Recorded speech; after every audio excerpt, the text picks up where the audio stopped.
We're not wasting our time on your pathetic little promotion ceremony. Those were the last words my father said before hanging up on me. I stared at my phone in the parking lot outside the Pentagon satellite office in Alexandria, Virginia, listening to the empty silence after the call disconnected. For a second, I thought about calling back. Maybe he hadn't meant it the way it sounded. Then I laughed at myself. At 38 years old, I should have known better. 3 days later, strangers would stop my father at the grocery store to congratulate him. 3 days later, he wouldn't stop calling me. But on that rainy Tuesday afternoon, I was still the daughter nobody considered worth showing up for. My name is Emily Carter, and I grew up in Dayton, Ohio. People always assume stories like mine begin with cruelty. Mine didn't. They began with indifference. My parents weren't monsters. They fed me, kept a roof over my head, and never raised a hand to me. They simply loved my younger brother more. Kyle was born with a smile that seemed to win over everyone he met. By middle school, he was the starting quarterback. By high school, he was on newspaper covers almost every fall. Teachers adored him. Coaches called him college material. My parents built their entire lives around his schedule. Football camps, weight training, travel tournaments, college recruiting visits. Everything revolved around Kyle. When I was 14, I won first place at the Ohio Science Fair. Dad congratulated me before asking if I could hurry home because Kyle needed someone to throw footballs to him in the backyard. When I graduated near the top of my high school class, my parents attended the ceremony. Technically, Dad spent most of it reading emails from Kyle's coach. Mom left early because Kyle had strained his shoulder during practice. I still remember walking across the stage, scanning the crowd, wondering why their seats were empty. That feeling never really left me. I earned an academic scholarship to Ohio State University. It covered tuition but not housing or books. The savings my parents had promised for college disappeared almost overnight. Kyle had been invited to an elite football training camp in Texas. "It'll pay off someday," Dad said. "It'll be an investment." So I worked evenings shelving books at the campus library and weekends waiting tables at a family restaurant near campus. Looking back, I don't resent the work. I resent that nobody noticed. Graduate school came next, then a position with the Department of Defense. My work focused on logistics, moving people, equipment, and supplies where they were needed during emergencies. It wasn't glamorous, and because much of it involved sensitive information, I couldn't bring details home. Every family gathering sounded the same. "So," Kyle would grin, "still pushing papers for the government." Dad usually added, "Government jobs are nice if you don't like working too hard." I'd smile, change the subject. There wasn't much else I could do. Correcting them wasn't an option. The less I said about work, the safer everyone was. Over the next 15 years, I accepted assignments across Virginia and Washington, D.C. I missed birthdays, skipped vacations, and answered calls in the middle of the night whenever disasters disrupted military supply chains somewhere in the world. Most people never heard my name. That was exactly how the job was supposed to work. Then everything changed. One Thursday morning, my supervisor closed the office door behind him. "Emily," he said, smiling wider than I'd ever seen. "Congratulations." He slid a folder across the desk. Inside was my appointment into the Senior Executive Service. For a long moment, I couldn't speak. People outside government don't always understand what the SES means. It's the highest level of civilian leadership in the federal workforce. Years of responsibility, trust, and experience had led to that single letter. My hands actually shook. The promotion ceremony would be held the following Monday at Fort Belvoir. For the first time in years, I wanted my family there. Not because I needed applause. Just once. I wanted to look into the audience and see my parents smiling because of me. I called Mom first. No answer. Then Dad. He answered on the third ring. "Everything okay? I've got some good news," I said. "What's up?" "I've been promoted. It's kind of a big deal. The ceremony's Monday morning at Fort Belvoir. I'd really love for you, Mom and Kyle, to come." There was a pause. Then I heard him chuckle. "A promotion?" "Yes. Emily, you're acting like you're being sworn in as president." I forced a laugh. "It's important to me." Another pause. Then his voice hardened. "Kyle has a golf tournament this weekend. We've already made plans. It's Monday." So maybe you could leave Sunday night." He sighed loudly. "We're not wasting our time on your pathetic little promotion ceremony." Click. That was it. No congratulations. No questions. Nothing. Monday morning arrived with clear skies over northern Virginia. Fort Belvoir looked beautiful. American flags moved gently in the breeze. Guests filled rows of chairs inside the auditorium. Families hugged. Children held tiny flags. People took photographs. I sat alone, until someone tapped my shoulder. "Colonel Susan Miller, retired, silver hair." sharp blue eyes. She had mentored me for nearly a decade. "I wouldn't miss this," she said, pulling me into a hug. "I'm glad you're here." "So am I." She looked around. "No family." I smiled. "They're busy." Susan didn't ask another question. She simply squeezed my hand. When the ceremony began, I expected something simple. Instead, several senior military leaders entered the room. A 3-star general, then another. A 4-star general followed. Senior civilian defense officials joined them. One after another, they crossed the stage to shake my hand. Each thanked me personally for years of work most people would never hear about. One general smiled and quietly said, "America sleeps better because people like you do their jobs well." I felt my throat tighten. Not because of the praise, because the people who understood my work best weren't related to me. Afterward, Susan and I took one photo together outside beneath the flags. On the drive home, rain began falling. Traffic crawled along Interstate 95. My phone buzzed repeatedly. Not calls. The Carter family group chat. Kyle holding a small golf trophy. My parents raising glasses at a country club restaurant. My mother had written, "So proud of our champion." 32 new messages, not one asked how my ceremony had gone. At a red light, I quietly opened the chat. Pressed one button. Left the conversation. Then I placed my phone face down beside me and kept driving into the rain. I had no idea that only 3 days later the entire city of Dayton would see my face on the front page of the Sunday newspaper. And suddenly, my family would remember they had a daughter. 3 days after my promotion ceremony, I was standing outside the Pentagon just after 7 in the morning when my phone started vibrating over and over inside my briefcase. Normally, I ignored personal calls during work hours. That morning, I made an exception. My cousin Melissa. We hadn't spoken in nearly a year. I answered with a smile. "Melissa, everything okay?" She skipped the greeting. "Emily, what in the world do you actually do?" I frowned. "What do you mean?" "I just saw your picture on the front page of the Dayton Daily News." For a second, I thought she was joking. "My picture? You haven't seen it?" "No." "You need to." The call ended and I stood there in the cool Virginia air staring at my phone. Just then, one of the security officers assigned to our office walked over. "Ms. Carter." "Morning." "They're waiting upstairs." I nodded, slipped my phone away and followed him through another security checkpoint. That still felt strange. For almost 15 years, I'd walked into federal buildings carrying my own laptop and coffee like everyone else. Now my routine looked different. Different badge, different access levels, different responsibilities. Because my new position involved coordinating strategic logistics during national emergency planning exercises, access to my office required additional security measures. A government SUV transported me between secure facilities when needed. Protective security personnel accompanied senior officials during certain meetings. It wasn't glamorous. Honestly, it was inconvenient. I couldn't stop for coffee whenever I wanted. I couldn't take spontaneous walks around Washington during lunch. Everything required coordination. Most days, I missed the simplicity of my old routine. That morning passed in meetings, supply chain updates, transportation readiness, emergency inventory reports, the kind of work that would sound painfully boring to most people. Around noon, my assistant quietly knocked on my office door. "You might want to see this." She handed me a folded newspaper. Not from Washington, from home. The Dayton Daily News. Across the top of the front page was a large photograph. Me, walking toward the Pentagon entrance. A black government SUV behind me. 2 protective security officers several steps away. The Pentagon stretched across the background. The headline read, "Dayton native takes key leadership role, supporting national defense operations." I blinked twice, then laughed. Of all the pictures they could have used, they picked the one that made me look like I was starring in some political thriller.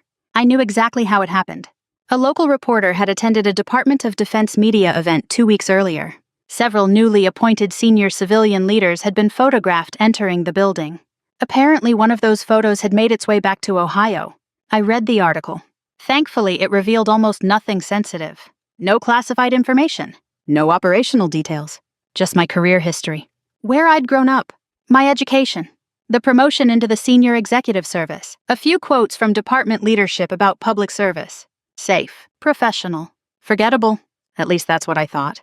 I underestimated small-town America.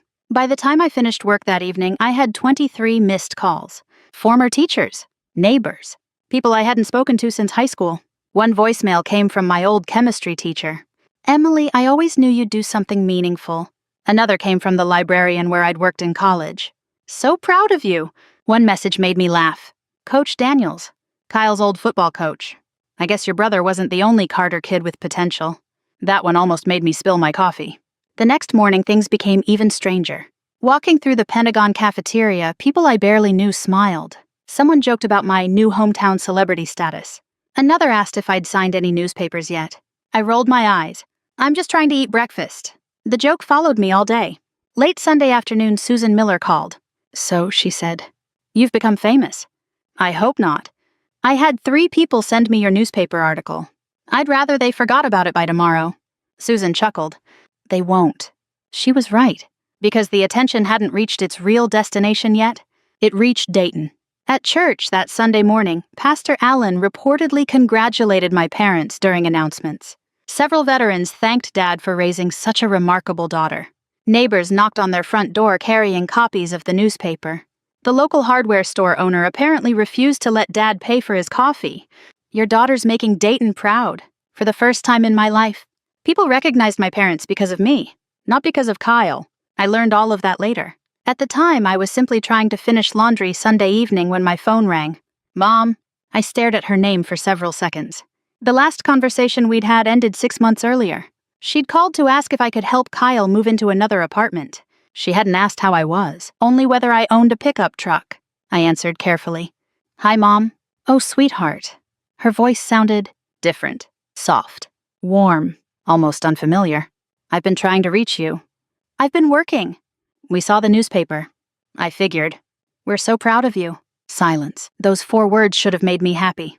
Instead, they felt oddly heavy, like someone reading lines from a script. I appreciate that. I don't think we've told you enough. No. We'd really like to make that right. I walked over to the kitchen window. Rain clouds were gathering again. What do you mean? Your father and I were thinking... She hesitated. Maybe you could come home tomorrow evening. Tomorrow. We'll cook your favorite dinner. You remember my favorite dinner? Another pause. Of course. She named the wrong meal. I'd hated meatloaf since I was 12. I closed my eyes. I've got meetings.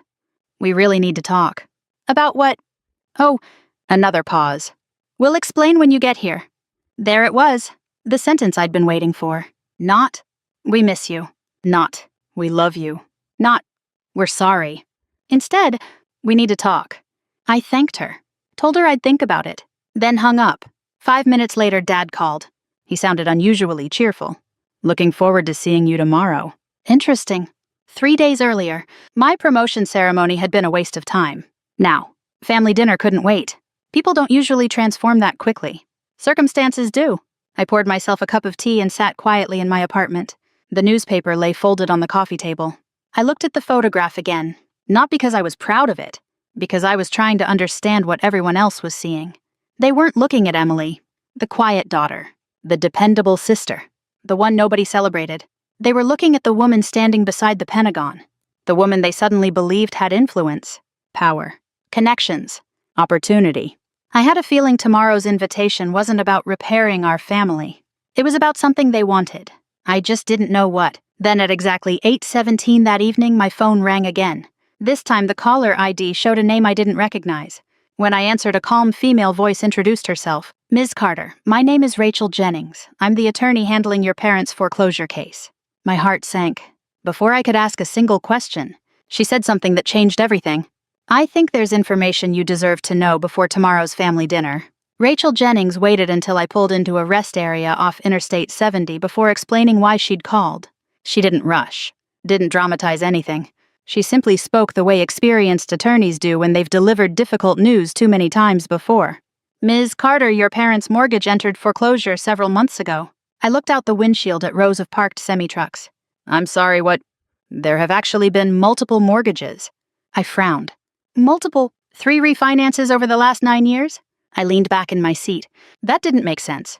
Growing up, my father had been almost obsessive about avoiding debt. He clipped coupons, changed his own oil, complained if the electric bill was $10 higher than expected. He used to say the bank owns anyone with too much debt. So how had they ended up here? Rachel answered before I even asked. The records show repeated cash-out refinancing and home equity loans. She paused. The money appears to have gone toward helping your brother. I closed my eyes. Of course it had. She continued. I normally wouldn't contact family members, but your parents listed you as an emergency contact several years ago. Since your name appeared in the file, I felt you deserved to understand the situation before tomorrow. What exactly is the situation? The foreclosure auction is scheduled for next Thursday. My stomach tightened. So they're about to lose the house. Unless the debt is satisfied. I rubbed my forehead. How much? Rachel gave me the number. It was more money than I'd expected. Far more. Thank you, I finally said. I appreciate your honesty. If you have questions, call me anytime. After we hung up, I sat there nearly 20 minutes without starting the car. That house wasn't just a building. It was where Mom taught me how to bake chocolate chip cookies, where Dad measured our heights on the laundry room wall, where I spent countless nights studying while Kyle practiced football outside beneath the floodlights Dad had installed just for him. Despite everything, it was still home. I drove the rest of the way to Dayton in silence. Cornfields rolled past beneath a gray October sky. The farther west I drove, the more memories surfaced. Some good, most complicated. I remembered my high school graduation. My parents had promised we'd all go to dinner afterward. Instead, Kyle twisted his ankle during football practice. Dinner was canceled. We'll celebrate yours another day, Mom had promised. We never did. College graduation. Dad missed it because Kyle had a recruiting visit. Graduate school graduation. Kyle announced his engagement the same weekend. Guess which event became the priority? Some memories don't hurt because they're dramatic. They hurt because they're ordinary. Because nobody notices them except the person living through them. By the time I reached Dayton, the sun had started setting. The neighborhood looked almost exactly the same. Children rode bicycles. American flags hung from front porches. Mr. Dawson across the street still mowed his lawn wearing headphones that were probably older than I was. When I turned into my parents' driveway, I immediately noticed something unusual. Every light in the house was on. The front porch had fresh flowers. Mom almost never bought fresh flowers. Before I could knock, the front door swung open. There she is. Mom hugged me so tightly I nearly dropped my overnight bag. Emily, honey, you look wonderful. Dad appeared behind her wearing a button-down shirt instead of his usual flannel. Kyle even smiled. It felt wrong. Like walking onto the set of a television show where everyone had suddenly been given different personalities. Mom took my coat. I made roast chicken. My favorite, she smiled. Of course. Actually, my favorite was pot roast. She still didn't know. The dining room table looked nicer than it had on Thanksgiving. Good china. Crystal glasses. Candles. Then I noticed 2 extra place settings. A few seconds later, Aunt Linda walked in carrying a pie. Behind her came Uncle Robert. And right behind them, Pastor Allen. I almost laughed. This wasn't dinner. It was an audience. Pastor Allen shook my hand warmly. We're all so proud of what you've accomplished. Thank you. Mom beamed. We thought it would be nice to celebrate as a family. Interesting. After 15 years of forgotten birthdays and skipped graduations, now they wanted witnesses. As everyone settled into the living room before dinner, I wandered toward the kitchen for a glass of water. That's when I saw them. A stack of expensive real estate brochures. Luxury retirement communities. Mortgage statements. Bright red envelopes stamped. Final notice. Someone had shoved them halfway under a fruit bowl. Not very successfully. I didn't touch them. I didn't need to. Rachel had already told me enough. Dinner began with awkward small talk. Weather, traffic, church events. Kyle barely spoke. He kept checking his phone. Dad finally cleared his throat. So, here it comes. We're really proud of you. Thank you. We've been thinking. I imagine you have. Mom reached across the table and took my hand. We know we've made mistakes. I didn't answer. Dad continued. Kyle's business hit some bad luck. Kyle stared down at his plate. It wasn't his fault. I almost smiled. Of course it wasn't. It was the economy, Dad continued. The timing. The landlord. The competition. Apparently everyone was responsible except Kyle. Mom's eyes filled with tears. The gym had to close. I heard. We've been helping him. I figured. Dad took a deep breath. Things got complicated. Meaning, we could lose the house. Nobody spoke. Finally, Mom whispered. The bank doesn't understand our situation. I looked at her calmly. The bank understands numbers. She flinched. Dad leaned forward. Emily, people tell us you're important now. I'm doing my job. You probably know senators. No. Military leaders? Sometimes. People in Washington. I work with many people. His face brightened. So maybe, he hesitated. You could make a phone call. I stared at him. What kind of phone call? You know, he lowered his voice. Get somebody to stop this foreclosure. Mom quickly added, or maybe help us get another loan. Kyle finally spoke. You've got connections. I couldn't believe what I was hearing. You want me to use my government position to influence a private foreclosure? Nobody answered. Dad finally shrugged. People do favors. I folded my napkin. No, silence. Dad frowned. You didn't even think about it. I have. I've spent my entire drive thinking about it. Mom looked desperate. Emily, I shook my head. I'm a federal employee. I took an oath. My job isn't a family favor factory. Dad's face turned red. So that's it. That's it. He slammed his hand on the table. After everything we've done for you, the words hung in the room. I looked at him for several seconds. Then I asked quietly, what exactly have you done for me? Nobody answered. Not Mom. Not Kyle. Not Aunt Linda. Not even Pastor Allen. The silence stretched until a sharp knock echoed through the house. Everyone turned toward the front door. I stood first. I believe that's for me. Dad frowned. What are you talking about? I walked calmly across the room and opened the door. Rachel Jennings stood on the porch wearing a navy blue suit carrying a heavy document box. She smiled politely. Good evening, Miss Carter. I stepped aside. Please come in. Every conversation in the house stopped. Because none of them had any idea. Rachel wasn't there to save them. She was there to tell them the truth. Rachel Jennings stepped into the foyer, closed her umbrella, and smiled politely at everyone in the room. Good evening. No one answered. She wasn't carrying flowers or a casserole dish like an unexpected dinner guest. She held a heavy gray document box with neatly labeled folders inside. She set it gently on the dining room table as if she'd done this 1,000 times. Dad looked from Rachel to me. Emily, who is this? I remained standing. This is Rachel Jennings. Rachel extended a hand. I'm an attorney. Dad didn't shake it. What does an attorney have to do with family dinner? Rachel met his eyes without raising her voice. I represent interests related to your property. The room became so quiet I could hear the grandfather clock in the hallway ticking. Mom forced a nervous laugh. There must be some misunderstanding. I wish there were, Rachel replied. Kyle leaned back in his chair, arms folded. This is ridiculous. Rachel calmly removed several folders from the box. I'd like to clarify a few facts. Dad pushed his chair back. We're not discussing private business. Rachel slid a document across the table. These records are public. No one touched the paper. She continued. Mr. and Mrs. Carter refinanced this home 3 separate times over the last 9 years. She laid out another page. The first refinance funded Mr. Kyle Carter's sports training facility. Another document. The second paid off business debt after the facility failed to meet loan obligations. Another. The third covered additional personal guarantees made on Mr. Carter's behalf. Kyle interrupted. You don't know what you're talking about. Rachel calmly pointed to his signature. This is yours. He fell silent. Pastor Allen slowly removed his reading glasses and looked down at the paperwork. Aunt Linda whispered to Uncle Robert. I didn't know any of this. Neither had I. Not all of it. Rachel looked toward my parents again. You have exhausted your retirement savings. Mom lowered her eyes. You borrowed against the equity in your home? Silence. You accumulated significant credit card debt. Dad clenched his jaw. Every major financial decision over the past decade was made to rescue one business venture after another. Kyle slammed his palm against the table. I was trying to build something. No one is criticizing ambition, Rachel answered evenly. The issue is repeated financial decisions without sustainable repayment. I hadn't asked Rachel to humiliate anyone, only to explain the truth. There was a difference. Dad suddenly pointed at me. So that's why you're here. You wanted to embarrass us. I shook my head. No. Then what? I wanted everyone to hear the whole story. Rachel opened another folder. There's more. Mom looked exhausted.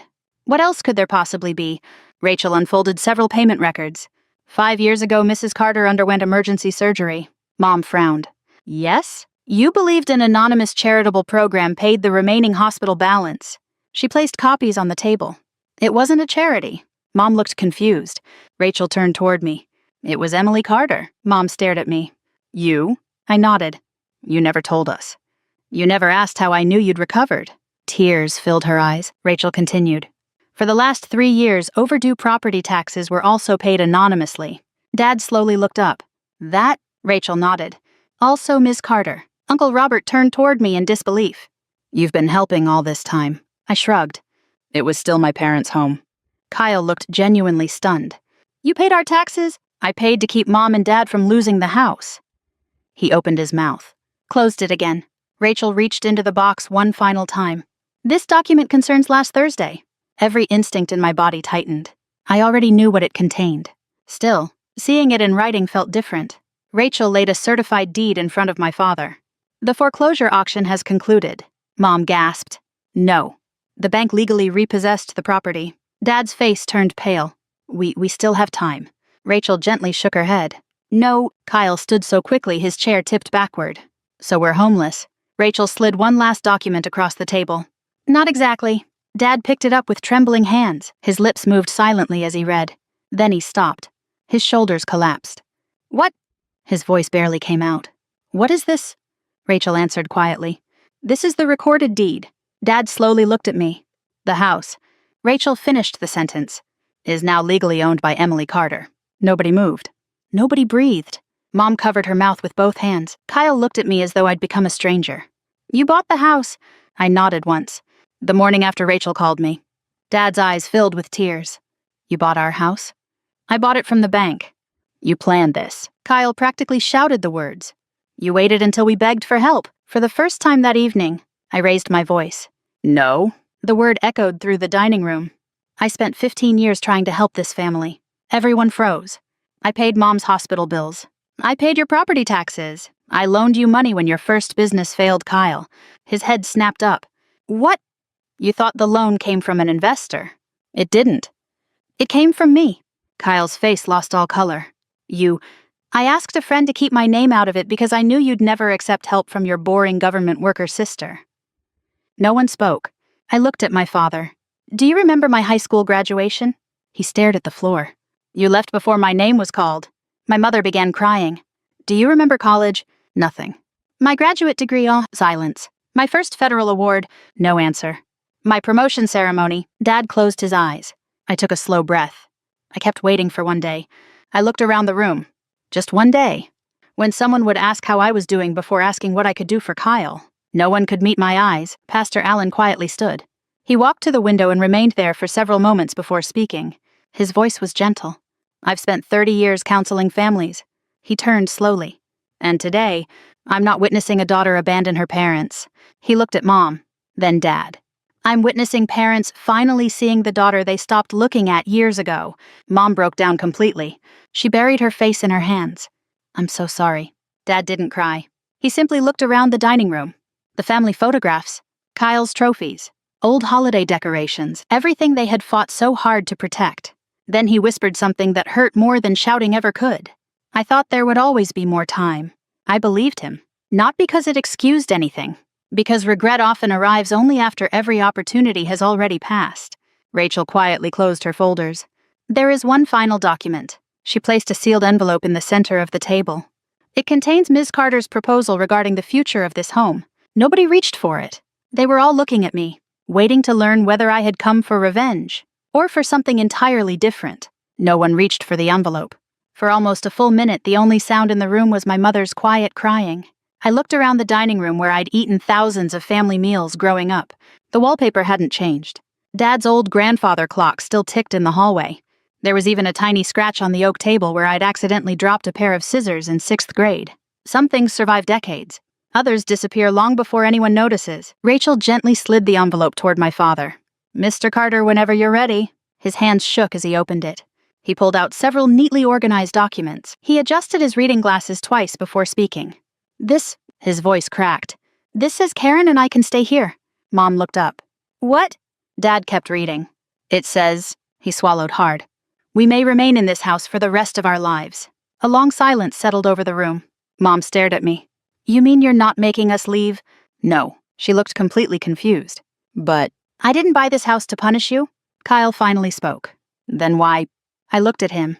"Because I couldn't stand the thought of Mom and Dad losing the only home they've ever known." His expression softened for only a second before hardening again. "So what's the catch?" Rachel answered. "There are conditions." Dad nodded slowly. "I expected that." Rachel pointed to the first page. "Mr. and Mrs. Carter will receive a lifetime occupancy agreement. They may live here without paying rent. They remain responsible only for ordinary household expenses." Mom covered her mouth again. Rachel continued. "However," she turned another page. "Mr. Kyle Carter must vacate the property within 30 days. Kyle's chair scraped loudly across the hardwood floor. "What?" Rachel continued reading. "No future loans. No financial guarantees. No access to the property as collateral. Kyle stared at me. You can't be serious. I've never been more serious. He laughed bitterly. So you're throwing me out? I shook my head. No. I'm asking you to become the adult Mom and Dad always believed you already were. His face turned red. I've had bad luck. I looked at him quietly. You've had endless second chances. They're not the same thing. For once, he had no answer. Rachel pointed to the final section. Upon the passing of both homeowners, she looked toward my parents. The property will be sold. Dad nodded slowly. I figured Emily would inherit it. Rachel smiled gently. No, everyone looked confused. The proceeds will establish the Emily and Susan Miller Scholarship Fund. I heard Aunt Linda gasp softly. Rachel continued. The fund will provide scholarships for first-generation college students from Dayton pursuing careers in public service. No one spoke. Finally, Mom whispered. You named it after Colonel Miller. I smiled. She showed up. That was all I said. She understood. Dad slowly removed his glasses. His eyes were red. When you were little? He stopped speaking for several seconds. You used to line up your stuffed animals in the living room. I smiled faintly. I remember. You'd pretend you were teaching them. I laughed quietly. I forgot about that. I didn't. His voice broke. I always thought there'd be another game. Another birthday. Another graduation. Another chance to tell you I was proud of you. He looked down at the papers. I kept believing tomorrow would always come. Mom reached for his hand. She was crying openly now. I'm sorry, Emily. Not the quick kind of apology people offer to end an argument. A real one. Slow. Painful. I convinced myself Kyle needed us more.